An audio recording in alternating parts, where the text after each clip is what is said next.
नमस्कार। स्थानीय तह निर्वाचनपछि देशमा सबैभन्दा ठूलो निर्वाचन मङ्सिर 4 को प्रदेश र प्रतिनिधि सभा निर्वाचन सम्पन्न भइसकेपछि यति बेला मुलुकको ध्यान मत परिणाम केन्द्रित बनेको छ र मत परिणामका विषयमा जानकारी दिन आम निर्वाचन 2079 विशेष जनमत कार्यक्रम लिएर हामी उपस्थित भएका छौं। म सन्तोष बिके थापा।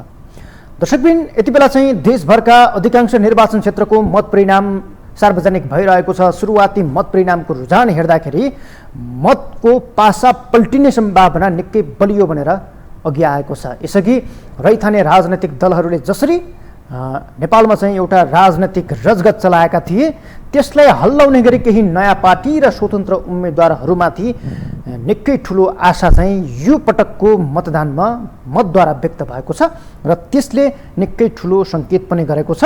यही निर्वाचन मार्फत यो निर्वाचन भन्दा झन्डै 4-5 महिना अघि मात्रै दर्ता भएको राष्ट्रिय स्वतन्त्र पार्टीले देशभर ल्याएको एउटा लहरले अहिले ठूला दलहरूलाई समेत धक्का दिइरहेको छ र राष्ट्रिय राजनीतिमा अब उसको हिस्सा कायम रहन्छ भन्ने सम्मको प्रक्षेपण र विश्लेषणहरू समेत भइरहेका छन्।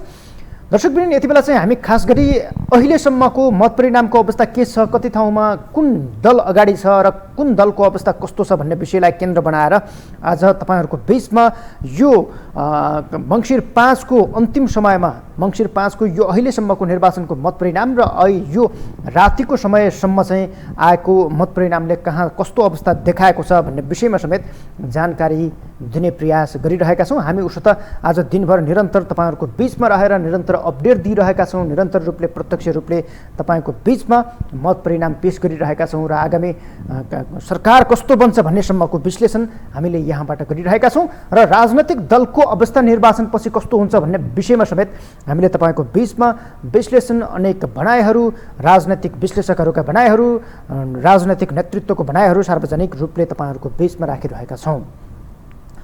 अब अहिले मत परिणामको कुरा गर्नुपर्दा खास गरी देशभरको अवस्था निकै आकलन भन्दा बाहिर गइरहेको छ। यसरी जुन हिसाबले यसअघिको मत परिणामलाई विश्लेषण गरिएको थियो, नेपाल कम्युनिस्ट पार्टी नेकपा एमालेका विरुद्ध 5 दलीय गठबन्धन बनेको थियो र एमालेले पनि आफ्नो कित्तामा सामेल गराएर अगाडि बढेका यता एमालेले पनि आफ्नो नेतृत्वको तालमेलमा राप्रपा जसपा लगायतका दलहरूलाई जोडेको छ। ती दलहरूको अवस्था पनि यो निर्वाचन मार्फत कस्तो बन्दैछ भन्ने सम्मको अवस्था अहिलेको यो प्रारम्भिक मत परिणामले कस्तो देखाएको छ त्यसको रुझान समेत हामी तपाईको बीचमा राख्न गइरहेका छौं। अहिले मूलतः देशभर निर्वाचनको एउटा रौनक जसरी चलिरहेको छ त्यस्तै रौनक यति बेला चाहिँ विश्वकपमा पनि केन्द्रित बनेको छ।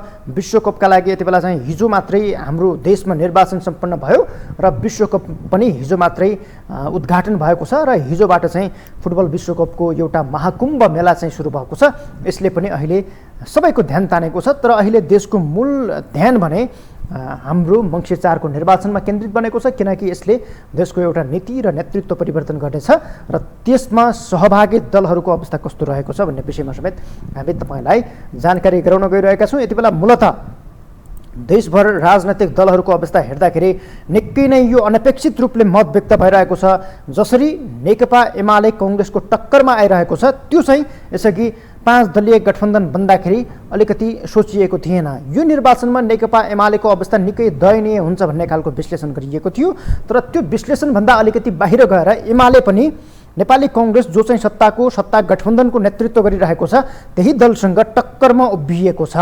यसअघि दिउँसोसम्म कांग्रेस र नेपाली कांग्रेसको अवस्था चाहिँ आलो पालो अवस्थामा अग्रता बनाउने भन्ने खालको थियो। अहिले नेपाली कांग्रेसले केही सिट संख्यामा अग्रता लिइरहेको छ भने एक ठाउँमा जित समेत सुनिश्चित गरेको छ।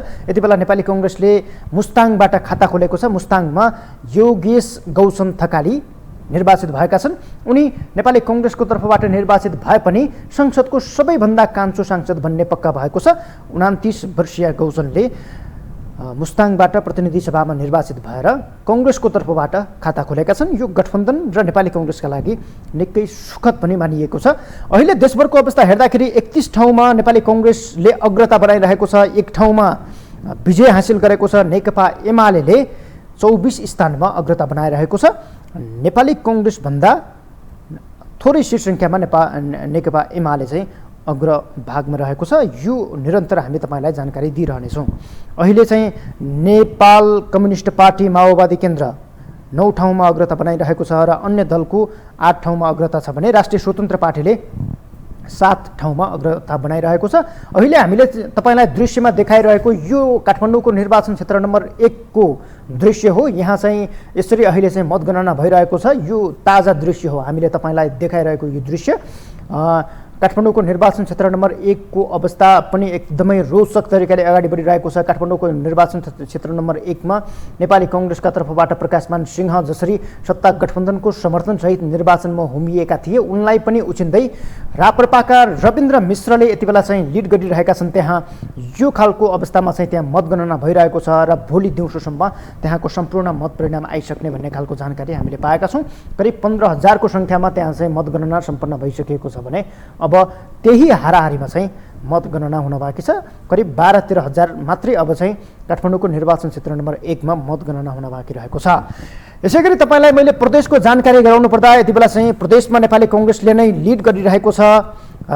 प्रदेशतर्फ 3 स्थानमा नेपाली कांग्रेसले विजय हासिल गरेको छ भने 30 स्थानमा अग्रता कायम राखेको छ। नेपाल कम्युनिस्ट पार्टी एमालेले 32 स्थानमा अग्रता बनाएको छ। यहाँनिर चाहिँ प्रदेशमा एमालेको अग्रता या त एमालेले नेपाली कांग्रेसलाई टपेर लिड गरिरहेको अवस्था देख्न सकिन्छ। नेकपा माओवादी केन्द्रले 12 स्थानमा प्रदेशमा अग्रता बनाइरहेको छ र राष्ट्रिय प्रजातन्त्र पार्टीले 7 स्थानमा प्रदेशतर्फ अग्रता बनाइरहेको छ। प्रदेशमा राष्ट्रिय स्वतन्त्र पार्टीले उम्मेदवारी नै दिएको थिएन। यसका सभापति रवि लामी छानेले राष्ट्रिय स्वतन्त्र पार्टीको तर्फबाट प्रदेशमा कुनै खालको उम्मेदवारी नहुने बताएपछि प्रदेशमा राष्ट्रिय स्वतन्त्र पार्टीको तर्फबाट कुनै पनि खाले उम्मेदवारी परेको छैन। यसर्थ राष्ट्रिय प्रजातन्त्र पार्टी राप्रपा यहाँ चाहिँ नेपाली कांग्रेस दोस्रो रहेको छ, नेकपा एमाले पहिलो र नेकपा माओवादी केन्द्र तेस्रो रहँदा राप्रपा चौथो स्थानमा रहेको छ। नेकपा एकीकृत समाजवादीको अवस्था भने यति बेला प्रदेशतर्फ 6औं स्थानमा रहेको छ, उसले 6 स्थानमा अग्रता बनाइरहेको छ। यति बेला यो निर्वाचनबाट आगामी सरकारको नेतृत्वमा को आउँछ भन्ने विभिन्न खालका प्रक्षेपण, आकलनहरू, विश्लेषणहरू भइरहेका छन्। त्यसलाई पनि अहिलेको प्रारम्भिक चरणको मत परिणामले निकै चाहिँ यो प्रक्षेपण गर्न लायक बनाइरहेको छ। किनकि जुन हिसाबले सत्ता गठबन्धन र एमाले विरुद्धको एउटा तालमेल गठबन्धन बनेको थियो, त्योबाट आउनुपर्ने मत परिणामलाई लिएर निकै चाहिँ अनेक विश्लेषण र प्रक्षेपणहरू भइरहेका थिए। यो बीचमा अहिले आएको मत परिणामले एक खालको यो अनपेक्षित खालको मत परिणाम आयो भन्ने खालको विश्लेषण समेत भइरहेका छन्। किनकि यहाँ राष्ट्रिय स्वतन्त्र पार्टीले एक खालको राष्ट्रिय राजनीतिमा स्थापित हुनका लागि जुन खालको एउटा लहर देखाएको छ घण्टी मार्फत, त्यत्तिकै उसकै पछि राष्ट्रिय प्रजातन्त्र पार्टी राप्रपा समेत यति बेला सँगसँगै आइरहेको छ। ठुला राजनैतिक दलको कुरा गर्नुपर्दा नेपाली कांग्रेस र नेकपा एमालेले एउटा टक्करको अवस्था बनाइरहेका छन् भने अलि त्योभन्दा पछाडि नेकपा माओवादी केन्द्र र नेकपा एकीकृत समाजवादीको अवस्था देखिएको छ। दर्शकवृन्द, खास गरी गठबन्धन 5 दलीय बनेको थियो नेपाली कांग्रेसको नेतृत्वमा। त्यसमा चाहिँ दोस्रो शक्ति बन्नका लागि नेकपा माओवादीले जुन खालको कसरत चालेको थियो, त्यो कसरत यो निर्वाचनको मतमा व्यक्त भएन कि कतै भन्ने खालको आशंकाहरू, अनुमानहरू समेत भइरहेका छन्। नेकपा माओवादी केन्द्र र नेकपा एकीकृत समाजवादीको अवस्था अहिलेको प्रारम्भिक मत परिणाम अनुसारको अवस्था हेर्दाखेरि गठबन्धनभित्रै पनि एकअर्कालाई मत दिने वातावरण नबनेको भनेर एक हिसाबले प्रष्ट त्यो बुझिन आएको छ।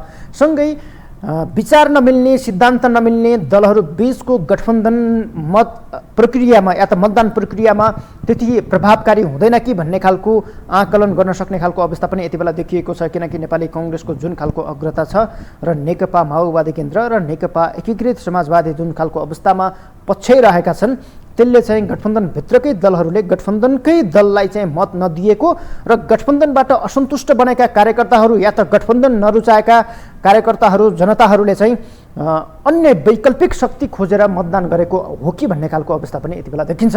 किनकि नेपाली कांग्रेस र नेकपा माओवादी केन्द्रकै हकमा कुरा गर्दाखेरि उनीहरूले चाहे अनुसारको मत यहाँनिर व्यक्त भइरहेको छैन। हुन त यो प्रारम्भिक मत परिणाम हो, अझै विस्तृत मत परिणाम आउन बाँकी नै छ। तर अहिलेको अवस्थामा त्यो खालको देखिन्छ। यदि यही अवस्थामा मत परिणाम आइरहेको खण्डमा, यही निरन्तरता रहेको खण्डमा त्यो अवस्था देखिनेछ। म यति बेला तपाईँलाई चाहिँ खास गरी विशेष गरी यो अहिलेको यो प्रारम्भिक मत परिणामको रुझानले जुन खालको अवस्था निम्ति आएको छ यसमाथि विश्लेषण गर्नुपर्दाखेरि खास गरी पूर्व प्रधानमन्त्रीहरू जो चाहिँ नो नट अगेन लगाउनुपर्छ भनेर एउटा अभियान नै चलेको थियो, त्यसमध्ये पूर्व प्रधानमन्त्रीहरू कति सुरक्षित रहे भन्ने एउटा विषय समेत चासोका साथ हेरिएको छ। प्रधानमन्त्री समेत रहेका कांग्रेस सभापति शेरबहादुर देउबा डडेलधुराबाट निर्वाचन जित्ने सम्भावना निकै बलियो बनेको छ। उनी चाहिँ त्यहाँबाट लिड गरिरहेका छन् र उनी सँगसँगै स्वतन्त्र उम्मेदवार सागर ढकाल चाहिँ यति बेला चाहिँ उनी पनि देउबालाई पछ्याइरहेको अवस्था छ। हामीले तपाईँलाई स्क्रिनमा पनि देखाइरहेका छौँ। त्यहाँ सभापति नेपाली कांग्रेसका सभापति तथा प्रधानमन्त्री शेरबहादुर देउबाले लिड गरिरहेका छन् र स्वतन्त्र उम्मेदवार सागर ढकालले उनलाई पछ्याएर सँगसँगै हिँडिरहेका छन्। यसले समेत यो निर्वाचनमा प्रधानमन्त्रीको जिम्मेवारीमा रहेका कांग्रेस सभापति शेरबहादुर देउबा पुनः निर्वाचित भएर आउने सम्भावना अहिलेको प्रारम्भिक मत परिणामले देखाइरहेको छ। त्यस्तै गरी झापा 5बाट निर्वाचित हुन खोजिरहेका या त निर्वाचनमा भाग लिएका नेकपा एमालेका अध्यक्ष केपी शर्मा ओलीको अवस्था समेत प्रधानमन्त्री शेरबहादुर देउबाकै जस्तो छ। त्यहाँ झापा 5मा एमाले अध्यक्ष ओली आफूलाई सुरक्षित बनाइरहेका छन् र कांग्रेसकै पुराना प्रतिस्पर्धीसँग उनी यति बेला भिडिरहेका छन् र ओली निकै मतान्तरका साथ यति बेला चाहिँ अग्र स्थानमा रहेका छन्। हामीले यो झापा 5को जो चाहिँ नेकपा एमालेका अध्यक्ष केपी शर्मा ओलीका कारण चर्चामा रहेको क्षेत्र हो, त्यहाँ चाहिँ अहिलेको मतलाई हेर्दाखेरि 3212 मतका साथ नेकपा एमालेका अध्यक्ष केपी शर्मा ओलीले अग्रता बनाइरहेका छन्। यहाँ नेपाली कांग्रेसले निकै अलि कमजोर उम्मेदवार खडा गरेका कारण पनि ओलीलाई सहज भएको भन्ने खालको विश्लेषण समेत विगतदेखि अहिलेसम्म पनि भइरहेको छ। किनकि विभिन्न राजनैतिक दलका शीर्ष नेतृत्व आफूलाई सुरक्षित बनाउनका लागि र अर्कोलाई पनि सुरक्षित बनाउने खेल यो चलिरहन्छ। शीर्ष राजनैतिक नेतृत्वहरूले एकअर्कालाई हराउन चाहँदैनन् भन्ने खालको जुन खालको विगतमा विश्लेषण भइरहेको थियो त्यसले चाहिँ यसलाई पनि प्रमाणित गर्न खोजिरहेको छ। झापा 5मा एमाले अध्यक्ष ओली सुरक्षित बन्दै गएका छन् र उनी निर्वाचित भएर आउने सम्भावना पनि निकै बलियो छ। त्यसै गरी गोर्खा 2बाट चुनाव लडिरहेका नेकपा माओवादी केन्द्रका अध्यक्ष पुष्पकमल दाहाल प्रचण्ड पनि आफूलाई ढुक्क बनाइरहेका छन्। हुन त अहिले प्रारम्भिक मत परिणामकै अवस्थामा रहेकाले यहाँ पुरा मत परिणाम आएको छैन, तर गोर्खा 2मा नेकपा माओवादी केन्द्रका अध्यक्ष प्रचण्ड सुरक्षित तरिकाले बसिरहेका छन्। उनी एक हिसाबले आफू जित्नेमा ढुक्क छन्। त्यहाँको मत परिणाम अहिलेसम्म सार्वजनिक भएको छैन। त्यहाँ चाहिँ मत गणना हुने चरणमै रहेको छ र त्यो मतगणनापछि प्रचण्डको कुन अवस्था रहन्छ त्यसले पनि अझ देखाउनेछ। तर अहिले जुन हिसाबले उनको पक्षमा माहौल देखिएको थियो त्यो माहौललाई हेर्दाखेरि प्रचण्ड त्यहाँबाट सुरक्षित भन्ने खालको अवस्था समेत हामीले यति बेला देख्न सक्छौँ। तर रौतहटमा नेकपा एकीकृत समाजवादीका अध्यक्ष माधव कुमार नेपाल टक्करको भिडन्तसँग जुधिरहेका छन्। त्यहाँ नेकपा एमालेका उम्मेदवारसँग माधव कुमार नेपालको टक्कर चलिरहेको छ। उनी अलि फ्राकिलो मतान्तरका साथ अगाडि बढ्न सकिरहेका छैनन्। त्यहाँ उनको अग्रता त कायमै छ, तर उनी यति बेला चाहिँ उनको जित्ने सम्भावना कति बलियो कति कमजोर छ भन्ने विषयमा चाहिँ एकदम त्यो अलि एकदम प्रतिस्पर्धात्मक एकदम सङ्घर्षको लडाइँ चलिरहेको छ। त्यहाँ एमालेका उम्मेदवार पनि माधव कुमार नेपाललाई पछ्याइरहेका छन्। तर नेकपा एकीकृत समाजवादीबाटै इलाम 1मा उम्मेदवारी दिएका यो पार्टीका वरिष्ठ नेता तथा पूर्व प्रधानमन्त्री झलनाथ खनाल निकै सङ्कटमा फँसेका छन्। उनी नेकपा एमालेका महेश बस्नेत भन्दा निकै कम मतका साथ पछि परे पनि उनले जित्ने सम्भावना निकै कम रहेको भन्ने खालको प्रक्षेपणहरू भइरहेका छन्। उनी पराजयको सम्मुखमा रहेको भन्ने सम्मको विश्लेषण यति बेला चाहिँ गर्न सकिन्छ। यो प्रारम्भिक मत परिणामको रुझानलाई हेर्दाखेरि यी प्रमुख 3 दलका नेकपा माओवादी केन्द्र, नेकपा एमाले, नेपाली कांग्रेसका प्रमुख 3 पात्र यति बेला चाहिँ सुरक्षित छन् र अब सरकारको नेतृत्व कसले गर्छ भन्ने एउटा प्रश्न पनि आउँछ यी प्रमुख पात्रहरूसँगै जोडिएर। तर यो प्रारम्भिक मत परिणाम अनुसार उनीहरू नै सरकारको नेतृत्वमा जान सक्ने खालको अवस्था देखिन्छ। उनीहरूभन्दा टक्करको अर्को व्यक्ति चाहिँ यति बेला चाहिँ आउन सकिरहेको छैन। यसकारण पूर्व प्रधानमन्त्रीहरू जो चाहिँ यसअघि निर्वाचनदेखि नै चर्चामा थिए, यो निर्वाचनबाट यी पूर्व प्रधानमन्त्रीहरूलाई नो नट अगेन लगाएर निर्वाचनबाटै पाखा लगाउनुपर्छ भन्ने खालको जुन अभियान चलेको थियो त्यो अभियानले केही हदसम्म चर्चा पाए पनि परिणामत त्यो सफल देखिएको छैन। अहिले पूर्व प्रधानमन्त्रीहरू निकै सुरक्षित अवस्थामा छन्।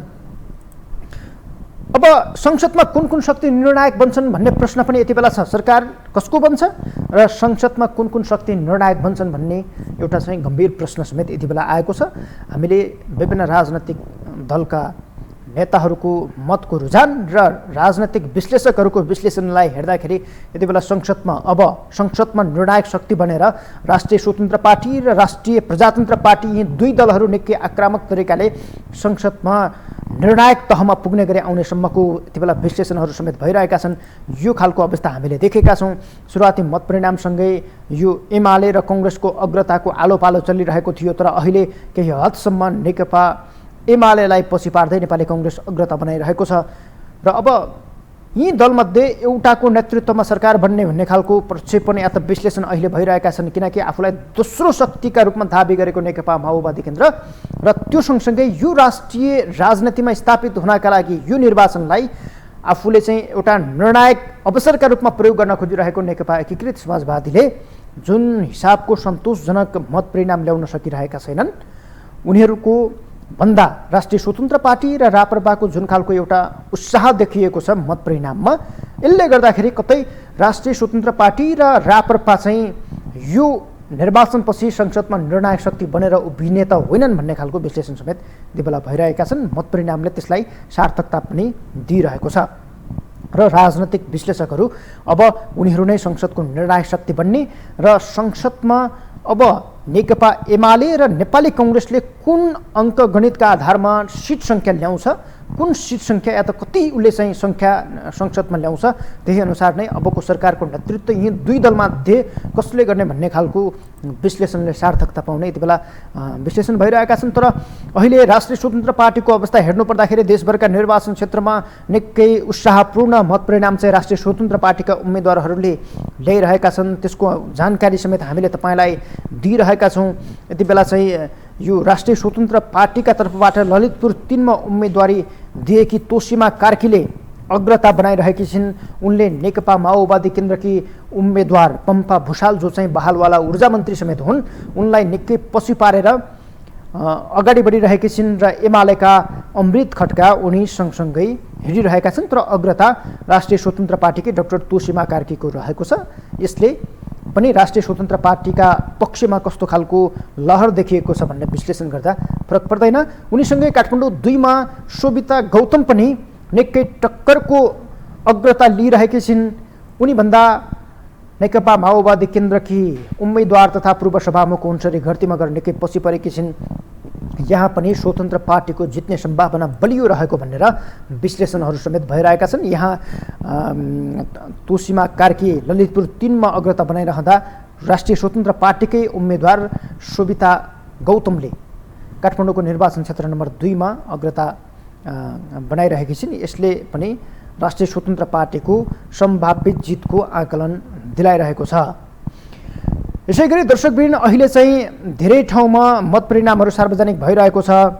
नेपाली कङ्ग्रेसका महामन्त्री गगन कुमार थापा उम्मेदवार रहेको काठमाडौँ 4 को मत परिणामलाई समेत निकै रोचकताका साथ हेरिएको छ। त्यो सँगसँगै काठमाडौँको निर्वाचन क्षेत्र नम्बर 5 को मत परिणामलाई समेत निकै चासोका साथ हेरिएको छ। यहाँ एमालेका वरिष्ठ उपाध्यक्ष ईश्वर पोखरेल र कङ्ग्रेसका नेता प्रदीप पौडेल यहाँ चाहिँ टक्करको लडाईँ लडिरहेका छन् र प्रदीप पौडेलले यहाँ अग्रता बनाइरहेका छन्।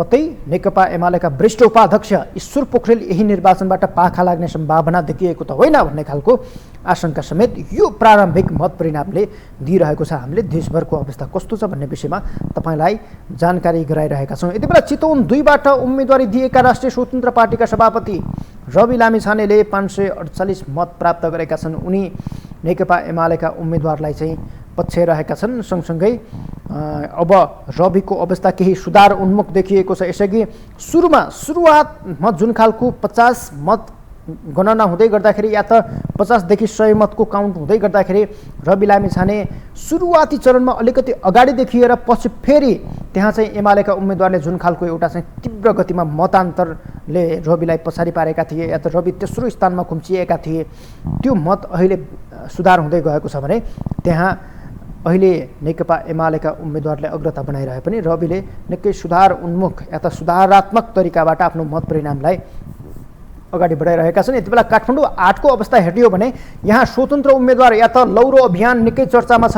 लौरो अभियानको तर्फबाट यहाँ उम्मेदवारी दिएका सुमन सामी जो चाहिँ काठमाडौँ महानगरपालिकाको मेयरमा यसअघि पनि निर्वाचन लडेका थिए र उनले चाहिँ केही उत्साहजनक मत ल्याए पनि उहाँ काठमाडौँ महानगरको मेयरमा पराजित भएका थिए। अहिले उनले चाहिँ काठमाडौँको निर्वाचन क्षेत्र नम्बर 8बाट उम्मेदवारी दिएर आफ्नो अग्रता बनाइरहेका छन्। त्यहाँ नेकपा एकीकृत समाजवादीका जीवनराम श्रेष्ठ र नेकपा एमालेका उम्मेदवार समेत निकै पछि परेका छन्। सुमन सामी यहाँ टक्करको अग्रता लिइरहेका छन्। यो जानकारी हामीले तपाईँलाई अहिले भर्खर प्राप्त जानकारी यो हामीले तपाईँलाई दिइरहेका छौँ। यसै गरी तनहुँ 1मा नेपाली कङ्ग्रेसका वरिष्ठ नेता रामचन्द्र पौडेलले अग्रता बनाइरहेका छन्। यसै गरी सबभन्दा रोचक भिडन्त त यति बेला चाहिँ सप्तरी 2मा भइरहेको छ। सप्तरी 2को अवस्था हेर्ने हो भने जनता समाजवादी पार्टी जसपाका अध्यक्ष उपेन्द्र यादव यो निर्वाचनबाट पाखा लाग्ने सम्भावना लगभग बलियो बनेको छ। किनकि यहाँ जनमत पार्टीका अध्यक्ष चन्द्रकान्त राउत सीके राउतले डाक्टर सीके राउतले उपेन्द्रलाई निकै फ्राकिलो मतान्तरले पछि पारेका छन्। उनको अहिलेको तत्कालीन यो अवस्थाको मत परिणामलाई चाहिँ भन्ने हो भने 5043 मत चाहिँ यति बेला चाहिँ चन्द्रकान्त राउत डाक्टर सीके राउतले प्राप्त गरेका छन्। सीके राउतको जित निकै नजिक पुगेको भन्ने खालको विश्लेषण समेत यो मत परिणामको रुझानले त्यस्तो देखाउँछ। हामीले यति बेला चाहिँ विभिन्न ठाउँको मत परिणामको अवस्था कस्तो छ भन्ने विषयमा चाहिँ तपाईँलाई जानकारी गराइरहेका छौँ। यति बेला झापा 3को जानकारी गराउनु पर्दाखेरि झापा 3मा राजेन्द्र लिङदेन राप्रपाका अध्यक्ष राजेन्द्र लिङदेन र नेपाली कङ्ग्रेसका पूर्व महामन्त्री कृष्णप्रसाद सिटौला यहाँ चाहिँ निकै रोचक प्रतिस्पर्धा गरिरहेका छन्। तर राजेन्द्र लिङदेनले सिटौलालाई पछि पारिरहेका छन्। राजेन्द्र लिङदेनको यहाँ अग्रता कायम रहेको छ। यस्तै झापा 1मा विश्वप्रकाश शर्मा निकै मतका साथ अगाडि छन्। त्यहाँ एमालेका अग्नि खरेल निकै पछि परेका छन्। झापा 1मा नेपाली कङ्ग्रेसका महामन्त्री समेत रहेका विश्वप्रकाश शर्मा अहिले चाहिँ उनी निकै नै अगाडि छन्। या त फ्राकिलो मतान्तरका साथ विश्वप्रकाश शर्माले लिड गरिरहेका छन्। यसै गरी गोर्खा 2मा नेकपा माओवादी केन्द्रका अध्यक्ष पुष्पकमल दाहाल प्रचण्डले अग्रता बनाइरहेका छन्। त्यहाँ अहिलेको मत परिणाम प्रचण्डको मत परिणाम हेर्ने हो भने 391 मत लिएर उनी चाहिँ अग्र स्थानमा छन्। त्यहाँ भर्खर मात्रै मत गणना सुरु भएको छ। यसै गरी दाङको निर्वाचन क्षेत्र नम्बर 2को मत परिणामलाई हेर्दाखेरि रेखा शर्मा चाहिँ यति बेला चाहिँ अग्रता बनाइरहेकी छिन्। यहाँ नेकपा एमालेका महासचिव ईश्वर पोखरेल रेखा शर्मा नेकपा माओवादी केन्द्रकी उम्मेदवार रेखा शर्मासँग प्रतिस्पर्धा गरिरहेका छन्। तर अहिलेको यो मत परिणामलाई हेर्दा त्यहाँ शङ्कर पोखरेल जो चाहिँ नेकपा एमालेको एउटा बलियो उम्मेदवार हुन् उनी चाहिँ पछि परेका छन्। अब एकैछिन हामी रोल्पातर्फ लागौँ। रोल्पामा वर्षमान पुनले 1155 मतका साथ अग्रता बनाइरहेका छन्। यो रोल्पाको मत परिणाम हो। नेपाली कङ्ग्रेससँग गठबन्धन गरेको नेकपा माओवादी केन्द्रले गठबन्धन नगरे पनि एउटा जित्ने प्रमुख आधारको क्षेत्र या त आधार इलाका माओवादीको आधार इलाकाका रूपमा रहेको रोल्पामा नेकपा माओवादी केन्द्रका वर्षमान पुनले अग्रता लिइरहेका छन्।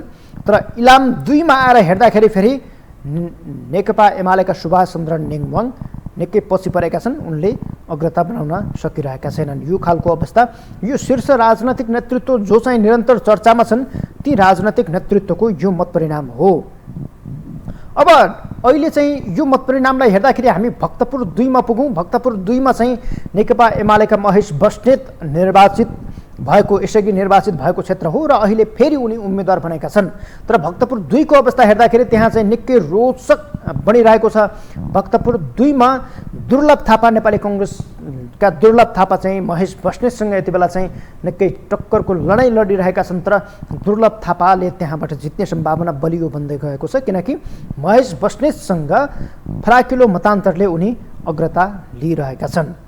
रौतहटमा समेत माधव कुमार नेपालले अग्रता कायम राखिरहेका छन्। यो खालको अवस्था यति बेला चाहिँ देशका चर्चित नेताहरूको या त चर्चित निर्वाचन क्षेत्रहरूको अवस्था यो खालको रहेको छ। दर्शकवृन्दहरू हामीले यति बेला चाहिँ प्रत्यक्ष रूपले तपाईँलाई चाहिँ कुन देशमा कस्तो खालको निर्वाचन भइरहेको छ र कुन नेता कुन चर्चित अनुहारले चाहिँ यति बेला चाहिँ नेतृत्व गरिरहेका छन् अग्रता लिइरहेका छन् भन्ने खालको अवस्था हामीले तपाईँलाई यहाँबाट जानकारी गराइरहेका छौँ।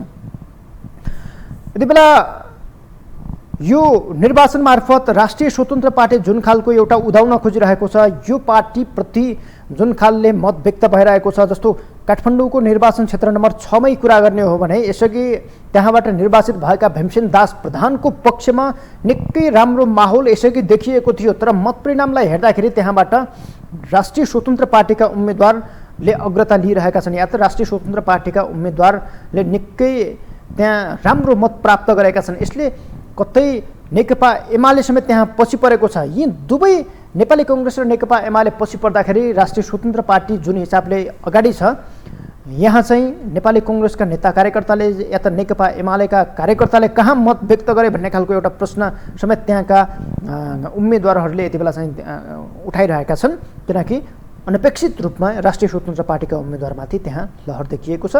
काठमाडौँका धेरै निर्वाचन क्षेत्रमा यति बेला चाहिँ राष्ट्रिय स्वतन्त्र पार्टी अगाडि रहेको छ। तर राष्ट्रिय स्वतन्त्र पार्टी जुन हिसाबले 4-5 महिना अघि मात्रै उदाएर अहिले यो निर्वाचन मार्फत जुन खालको एउटा टक्करको अवस्थामा आएको छ, जुन खालको उदय यसको भएको छ, यसका पछाडि खास कारण के हुन सक्छ, यो अहिलेको लागि निकै अहम प्रश्न हो। राजनैतिक दलका लागि यसले चाहिँ एउटा यो प्रश्नले घोचिरहेको छ, किनकि 60 वर्षदेखि नेपालमा जुन खालको रजगत चलाएका राजनैतिक दलहरू छन्, ती दलहरूलाई 4-5 महिनाकै अवधिमा उदाएको एउटा पार्टीले यो खालको टक्कर दिन सक्छ, यो प्रश्न निकै अहम बनेको छ।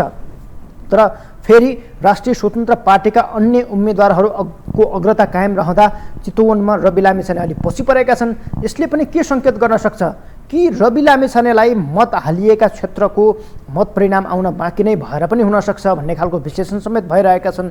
तर अहिले जुन खालको देशभरको अवस्थामा हेर्नु पर्दाखेरि समानुपातिक मतमा उत्तिकै उत्साह चाहिँ राष्ट्रिय स्वतन्त्र पार्टीमा देखिएको छ। सँगसँगै राष्ट्रिय स्वतन्त्र पार्टीका उम्मेदवारहरूको जुन खालको अवस्था यति बेला चाहिँ देखिएको छ, यसले चाहिँ के खालको सङ्केत गर्छ, यो पक्कै यो अब जनताको भडास हो कि या त जनतामाथि पलाएको वितृष्णा घन्टीमा गएर व्यक्त भएको हो कि भन्ने खालका विश्लेषण समेत भइरहेका छन्।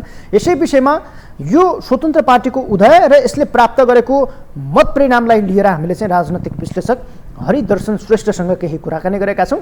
त्यसले थप तपाईँलाई बुझ्नका लागि मद्दत गर्नेछ। अहिलेको अवस्थामा म तपाईँलाई चाहिँ त्यो भनाइ यहाँनिर राख्न चाहन्छु। यसपालि चाहिँ को जुन जनमत छ त्यसले होइन भनेर सिद्ध गरिसक्यो। तर यो भने फेरि त्यो पनि होइन कि जुन पार्टीलाई अहिले अलिकति बहुमत आयो अथवा इस्टाब्लिस हुन लागेको छ नयाँ पार्टी, त्यही पार्टीको ट्रेन रहन्छ भने त्यस्तो होइन। किन फेरि पनि मैले भन्छु के भने यो एजेन्डा, डेलिभरी र विचार, यो तीनटा चिज तपाईँको रोड म्याप के हो त होइन। त्यो भएकोले यो जुन इस्टाब्लिस पार्टीहरू छन् परम्परागत पार्टी, उनीहरू परिमार्जित नभएकोले, उनीहरू समयसँग आफूलाई परिमार्जित नगरे भएकोले अब मान्छेले होप भएको नयाँ, किनभने नयाँ मान्छे त टेस्टेड छैन नि त, नयाँ पार्टी त टेस्टेड छैन नि त। उसले चाहिँ अब हामी फरक छौँ, हामी फरक हिसाबले चलाउँछौँ, हामीले यो जति पनि भइरहेछ नि त यो नेगेटिभ चिजहरू, जसले गर्दाखेरि देशले जनताले भोगिरहेछ होइन, मान्छे पलायन हुनु पर्ने भएको छ होइन। अब हामी त्यो हुन दिन्नौँ भनेर जुन दिएछ नि, त्यो भएकोले अहिले यता आकर्षणमा आयो। तर उसले पनि डेलिभरी गर्न जरुरी छ होइन। र अर्को चाहिँ के हो त, जुन परम्परागत पार्टीलाई पनि छोडिसकेका छैन, किनभने अहिले हेऱ्यौँ भने त्यो पार्टीहरूको पनि आफ्नो जनमत त छँदैछ। त्यस कारणले तिमीहरू अब परिवर्तन भयो भने तिमीहरूको अझै पनि छ, किनभने परिवर्तन भनेको के हो त भन्दाखेरि एउटा त नेतृत्व, किन भन्दाखेरि कुनै मान्छे तपाईँको 20-22 वर्ष कुनै एउटा चिज गरिसकेपछि ऊ के हुन्छ त भन्दा एब्सोल्युट हुन्छ, उसले अरू विचार गर्दैन। त्यस कारणले यो नेतृत्व भनेको डाइनामिक्स हो, यो परिवर्तन हुनुपर्छ। अझ अहिले त के भने समय यति छिटो चेन्ज भइरहेछ, डेभलपमेन्ट यति छिटो भइरहेछ, ग्लोबल कन्टेक्स्टमा यति छिटो परिवर्तनहरू भइरहेछ होइन, टेक्नोलोजी त्यति छिटो आइरहेछ। त्यस कारणले अब हाम्रोमा चाहिँ नेतृत्वमा त्यो देखिएन।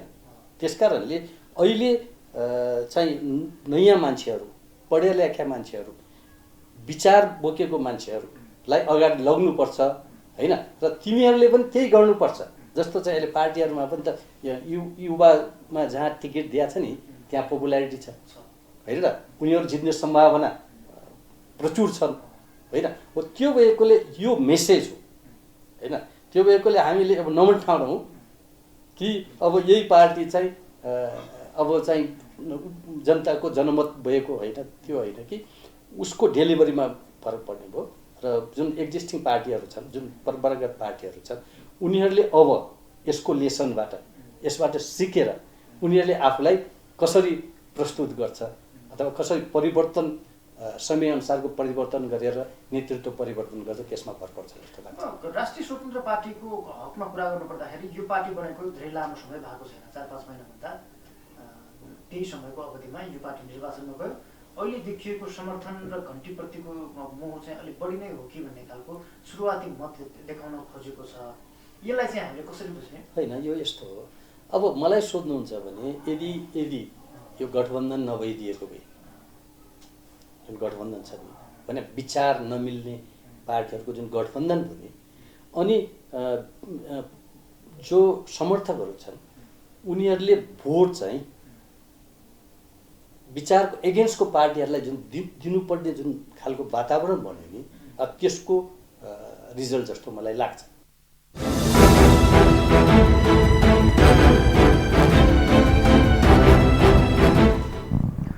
दर्शकबिन, यति बेला चाहिँ प्रारम्भिक मत परिणाम अनुसार राजनैतिक दलको जुन खालको अवस्था रहेको छ, यो मत परिणामको रुझान प्रारम्भिक हो। यो नै अब निर्णायक हुन्छ भन्ने पनि छैन, किनकि प्रारम्भिक मत परिणाम जुन खालको देखिएको छ अन्तसम्म यो नहुन पनि सक्छ। त्यसकारण अझै पनि राजनैतिक दलका लागि निकै एउटा यो चाहिँ निकै प्रतिस्पर्धाको घडी चलिरहेको छ। यसले गर्दाखेरि चुनावी परिणाम कहाँ गएर कसरी टुङ्गिन्छ भन्ने विषय चाहिँ अझै 1-2 दिनसम्म, यसको पुरा मत परिणाम नआउँदासम्म जानकारी म चाहिँ त्यति रहने छैन। तर यो प्रारम्भिक मत परिणामलाई विश्लेषण गर्दाखेरि यति बेला चाहिँ नेकपा एमाले र नेपाली कङ्ग्रेसको जुन खालको एउटा टक्करको लडाइँ चलिरहेको छ, अहिले तत्कालको अवस्थालाई हेर्ने हो भने नेपाली कङ्ग्रेसले 37 ठाउँमा लिड गरिरहेको छ भने नेकपा एमाले 26 ठाउँमा लिड गरिरहेको छ। यो पछ्याउने र अघि जाने जुन खालको यो रफ्तार चलिरहेको छ, यसले बिस्तारै अब मत परिणाम विभिन्न जिल्लामा फराकिलो बन्दै गइसकेपछि या त धेरै जिल्लाका अझै पनि मत गणनाहरू भइरहेका छन्, तीको परिणाम आएको छैन, त्यसले समेत अझै निर्कुल गर्नेछ। तर प्रारम्भिक मत परिणाम अनुसार जुन खालको एउटा चाहिँ पुराना राजनैतिक दलप्रतिको अलिकति नैराश्यता, उनीहरूले अपेक्षा गरे अनुसारको मत पाउन सकिरहेका छैनन् भने नयाँ र युवा अनुहारमाथि जुन खालको एउटा मत व्यक्त भइरहेको छ, यसले पक्कै पनि केही न केही सङ्केत गरेको छ। विभिन्न ठाउँ र विभिन्न कोणबाट यसको चाहिँ विश्लेषण भइरहेको छ। हामीले तपाईँलाई निर्वाचनको यो क्रममा चाहिँ प्रत्यक्ष रूपले तपाईँसँग निरन्तर जोडिएर हामीले चाहिँ जानकारी गराउने प्रयास गरिरहेका छौँ र अहिलेका लागि यो हाम्रो चाहिँ आम निर्वाचन 2079 विशेष जनमत कार्यक्रमको यो श्रृङ्खला यहीँ सकिन्छ। हामी पुनः तपाईँसँग जोडिनेछौँ। अहिलेलाई बिदा चाहन्छौँ। नमस्कार।